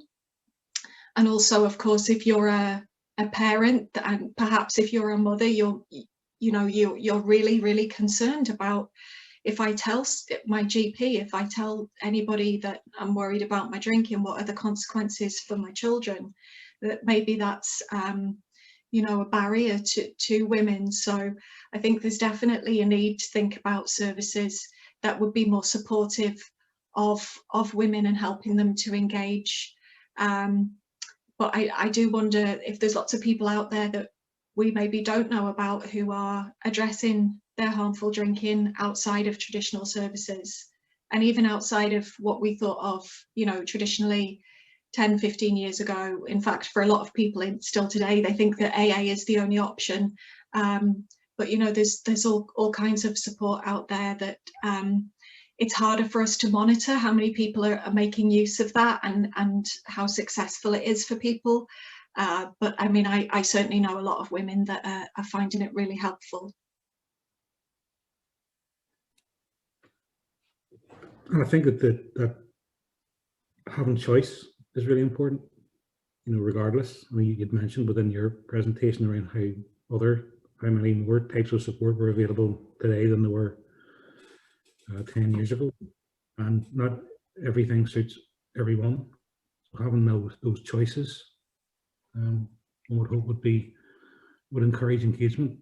Yeah, I would definitely agree that we can't just treat women as one group. Different things will suit different women. I think it's important that support services have got links with services for gender-based violence and trauma, though, which we know affect many women. And I think it's important for services to monitor accessibility, to monitor acceptability, and also to monitor outcomes by gender, because it's really difficult to know what your service is offering unless you know who's coming through the door and what men and women are finding useful themselves. So I think there's an important role of kind of monitoring for services themselves there. And if I could ask a question perhaps on the back of that, people don't need to get help around their drinking from an alcohol service always. That a lot of the other issues that are going on in a person's life would perhaps, you know, creates opportunities for them to seek help or to connect to other supports. Those are places where, you know, where support around change around alcohol use is also possible too, but not necessarily are all of those types of supports or services confident or capable of being able to address that issue, and sometimes it goes by the by.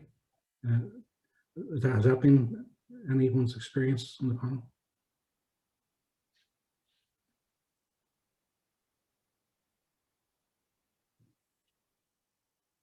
No.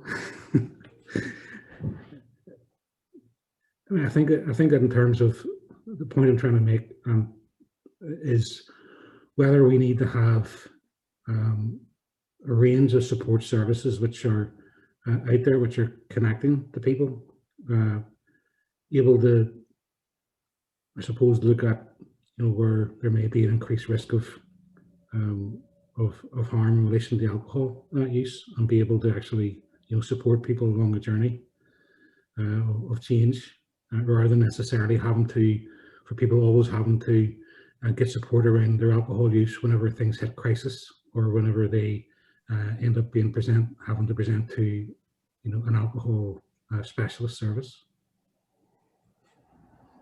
I do wonder, Gary, if there's, and this is purely only based on my own experience, if there is perhaps a missed opportunity in like just counselling and you know, services for people with mild to moderate mental health issues to explore their alcohol use, because I know I mentioned that I was seeking help around my mental health and bereavement and stuff like that for a long time, and my alcohol use, fair enough, I probably wasn't going to be as open about it as I might have, but it was never really discussed. And then when I think of it in hindsight, how was I ever going to really improve my mental health if I was regularly binge drinking? You know, I mean, yes, I was drinking perhaps more than most people would be, but given that binge drinking is kind of quite acceptable, if people are doing that regularly, I mean, there seems to be a reasonable amount of evidence that that's going to interfere with your antidepressant medication, and that it's going to have a negative impact on your mental health and your well-being altogether. But there doesn't really seem to be, or there wasn't anyway back when I was accessing those types of services, any screening around, you know, are you using alcohol? When do you drink? Do you drink more when you feel sad or stressed? And I just wonder if that's an opportunity to support people at an earlier stage. Okay, thank you. We've got a few questions which have been directed specifically to Anne,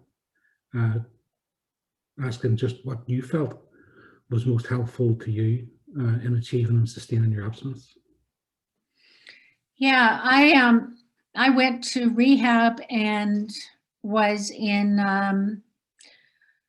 exposed to a variety of support groups. They say that the opposite of addiction isn't sobriety, but community.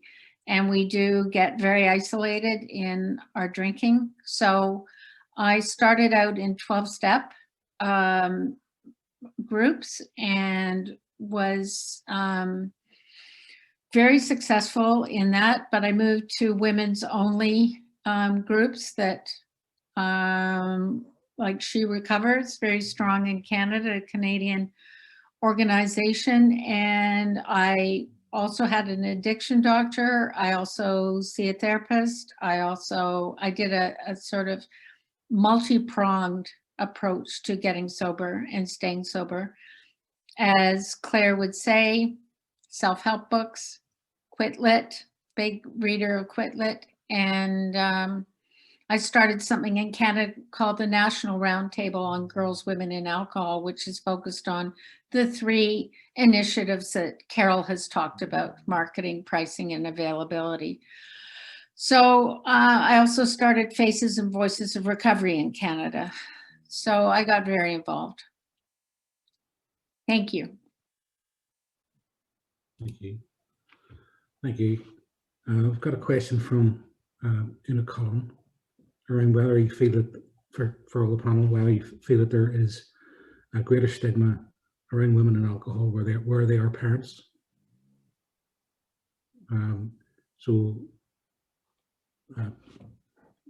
Where there are children within the family, or whether that's creates a further stigma which impacts.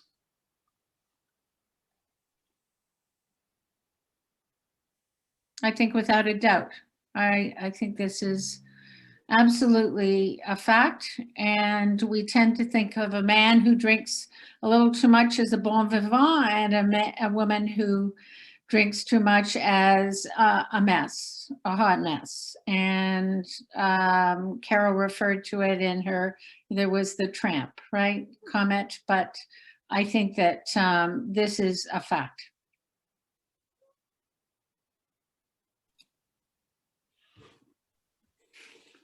I'm not a parent, so I can't probably comment on that, but yeah, I mean, it would certainly seem that that's the case.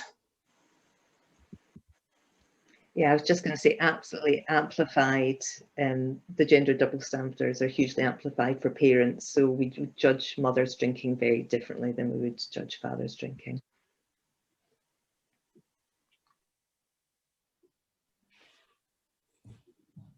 I've got a question around seeking help, and whether there's anything you would say to encourage women to be more open to seeking help, and whether, I suppose, what I'd add to is whether there is anything that you would say to people the service providers, in order to be to improve access and engagement for women, as opposed to the men who access their services.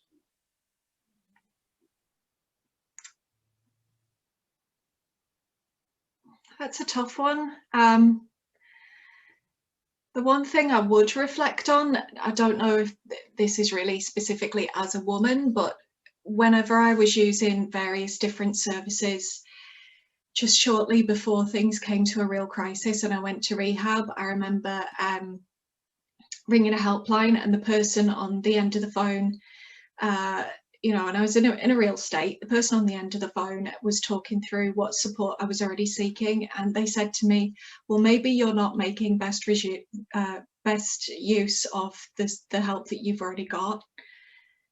And it just really struck me, you know, because I was trying very hard to engage with services. I didn't miss appointments, but it's easy, I think, for people when their health issue is to do with mental health or addiction. It's easy for us to blame. If the treatment isn't successful, it's easy for us to blame the individual. Whereas if that person was being treated for a physical condition and the treatment wasn't successful, the doctor might say, okay, we need to try a different treatment. Yeah, I just think we have to be careful. Don't get me wrong, you do an incredibly difficult job if you're providing services to people with mental health or addiction issues. And I'm sure it must be very, very difficult to always maintain a compassionate attitude. But I do sometimes feel like sometimes it's easy to blame the individual rather than look at the failings of perhaps the service. And well, not the failings of the service, but just maybe that service isn't providing the person with what they need.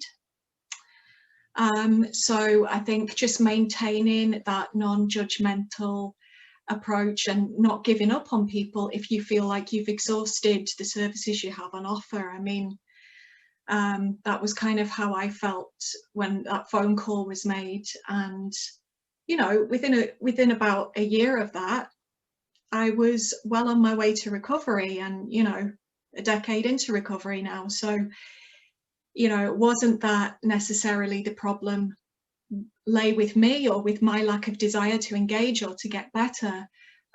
It was just a really difficult, complex situation, and it's hard to get out of those patterns of behavior if you've been using a substance for a long time. It's not easy, it's not straightforward.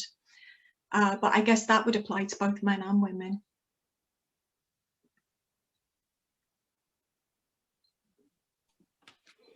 Thank you.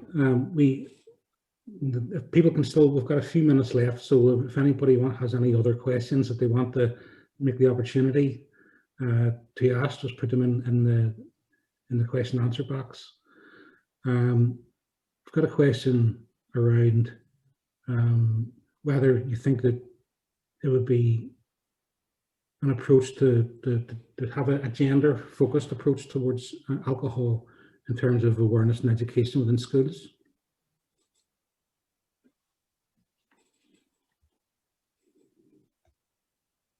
I think it would be great within schools to have some awareness of the ways that advertising works and targets men and boys and targets women and girls. Because again, I think that promotes that critical awareness among young people. So you want to tell them the facts, but you also want them to start thinking, okay, this is being aimed at me as a young man, or this is being aimed at me as a young woman. A bit like what Naomi Klein was doing with No Logo. And, you know, people could take that up themselves and think, I'm being marketed to in this way. Is this what I want? Is this the sort of country I want to live in? Is this the sort of way I want to be marketed to? So I think if part of it's about raising the kind of critical function of young people and enabling them to have these discussions among themselves, I think that's really important, as well as kind of educating them about the facts.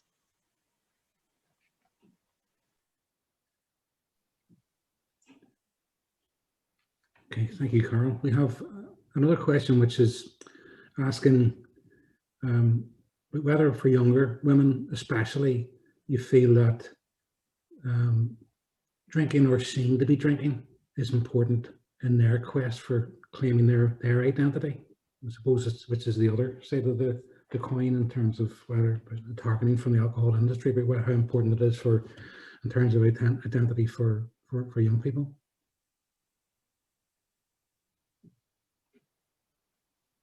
Yeah, I definitely think, you know, what Carol talked about with people in her focus group speaking about what type of drink they would choose in different situations really, you know, tells that story. And definitely for me as a young woman,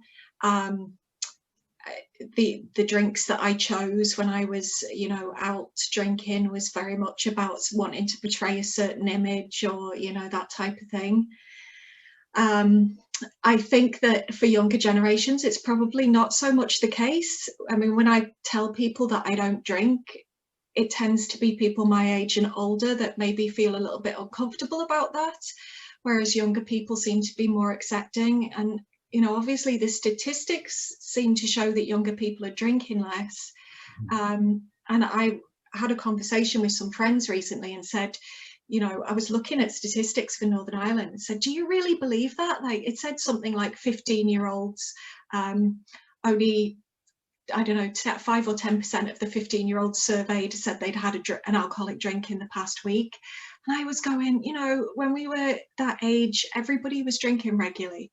But yeah, it seems to be the case. So perhaps, especially with the rise of social media, people are able to mold their image and think about how they want to be seen in a different way. But also these days it's fashionable to be healthy in a way that it wasn't when I was growing up. I mean, people that played sports or went to the gym weren't really considered cool when I was a teenager, whereas now everybody wants you know, to have an Instagram perfect body, and they're, you know, all into fitness influencers and that type of thing. So I think hopefully for younger women, they'll perhaps find different ways to think about portraying their image. Whether or not doing that on social media is any healthier than using a substance, I don't know, but it definitely doesn't seem to be as much of a trend for younger generations, but definitely was for me. Yeah, just to say that I totally agree with Claire on that, that when you look at the cohorts of young women's drinking, it seems to have peaked for those born in the 90s. And since then, young women's drinking seems to be coming down for some groups as well. We'll always have some groups, whatever age, who are drinking heavily, but the overall trends seem to be coming down. And, you know, for some of the research we did with people in their 30s and 40s, we spoke to some people who chose not to drink, and they were very much talking about peer pressure. We think about peer pressure as just being something that affects young people, but of course it affects people of every age. And they were saying things like, when they didn't drink, people were quite aggressive with them. You know, you'll take a drink with me was one of the comments that was reported. And they very much felt it wasn't binge drinking that was stigmatized, it was non-drinking. So I think things have changed quite a lot. It's not just, oh, let's worry about young people's drinking. I think the patterns have changed, and that we need to worry about peer pressure in older generations, and be a little bit more critical about just thinking young people are the problem. Is there something around status as well? So, Anne, in your book, you had made reference to the university population. Yes.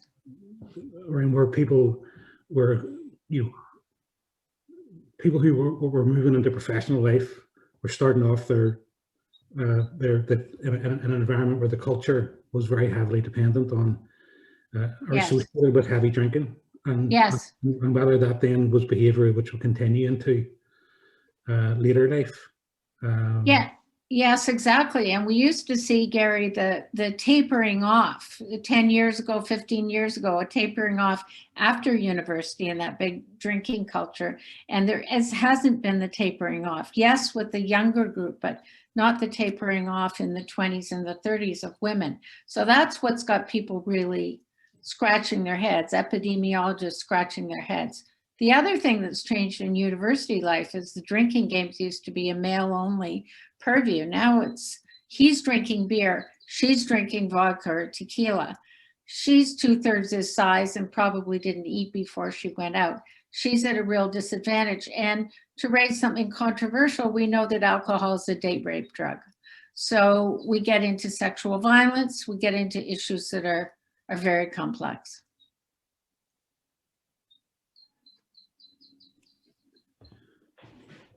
Okay, well, thank you, everyone. Thank you, everybody, for all your questions. Before we wrap up the webinar, we've had a quite huge turnout for this event.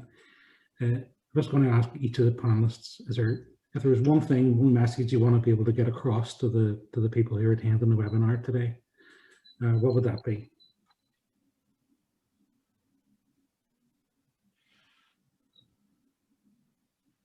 I think for me, just that awareness of the alcohol marketing that's directed at women, and maybe having that conversation with friends and with young women as well, to try and kind of start those discussions and aid that critical awareness, so that we can have this resistance from the bottom up as well, because I think that's what would be really powerful. And it might be that among young people who've got more awareness of health and well-being, and perhaps are less likely to be drinking heavily, perhaps they're the generation that can really help tackle some of the messages we're getting from alcohol advertising. But thanks so much for organising the event, Gary, and thanks to everyone who's come. I'm so pleased that this is a topic that's been seen and as being so important now. Yes, thank you, Gary. I really appreciate your organization and really appreciate being part of this and to have this large group listening. I started researching on this subject in 2010, and I guess I would talk about beyond the marketing. I would echo everything that Carol said and say that we are in the middle of a sober revolution, which is quite interesting. And it's female-led, and it's quite different from when I got sober in 2008. So people are coming out of church basements and heralding and applauding being sober and offering unbelievable community. And this is really unheard of. This is a revolution. It's used to be very difficult to talk about sobriety and not sound like a prohibitionist, and that's no longer. Yeah, I think following on from what Anne said there, you know, I'm obviously very passionate about sobriety and firmly believe that my life is better without alcohol in it. If other people, you know, choose to drink because they feel a different way, that's absolutely fine. But the one thing I would say is, if you've ever had even the slightest inkling that your life might be better if you didn't drink, or if you drank less, then just, you know, buy one of those books or go on a website and give it a try for a few weeks and see. Because you know, I mentioned that as a younger woman, I didn't think, you know, the thought of not drinking was just terrifying, but actually, you know, it's the best thing I ever did. Well, thank you, everyone. I think it's been fantastic contributions today. I think this event has helped put a spotlight on an issue which doesn't get enough of a spotlight. And I think that everyone will take something very positive and hopeful away from this as well. So it's clearly, this is something that we need to look more at and to have more focus on. But this hopefully is the start of that journey. So on behalf of everyone who's attended the event, can I just thank the panelists for their time and for their insight and contribution to this. Can I just say to everyone who has attended that, you know, we'll be sending out feedback questionnaires electronically for you to tell us what you thought of the event, and to help us improve and plan for our future events. So please give us your feedback, and we'll also be sending a video recording of the event for people who weren't able to attend, so everyone has an opportunity to experience this. So in closing, just thank you to the panelists. Thank you to all those who have attended, and hopefully we'll see you at one of our future events. The next one's on the 16th of March, and it's on alcohol, drugs, and gambling. And you'll find more information. We'll send it out to everyone who was registered. So thank you, and stay safe. Thank you.